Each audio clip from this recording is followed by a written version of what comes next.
ये है सीफ के फाउंडेशन एस्टेड गजाली हाई स्कूल कोट गुलाम मोहम्मद, जहां तालीम का निज़ाम बेहतरीन है और इस स्कूल की मैनेजमेंट वाकई काबिल तारीफ है।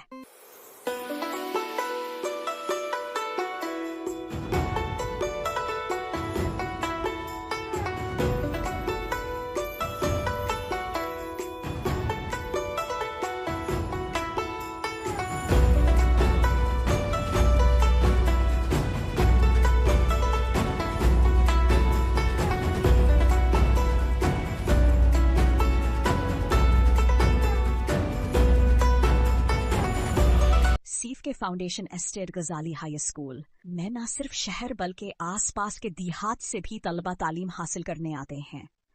खूबसूरत इमारत, साफ सुथरा माहौल और मायारी तालीमी निज़ाम इस स्कूल की पहचान है।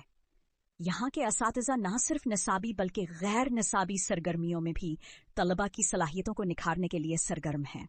और एक और ज़बरदस्त पेशरफ्त, सीफ के फाउंडेशन एस्टेड गजाली हाई स्कूल में अब तलबा को चीनी ज़बान की तालीम दी जा रही है, जो एक इनकलाबी कदम है और जदीद दौर के तकाज़ों से हम आहंग होने की इलामत है।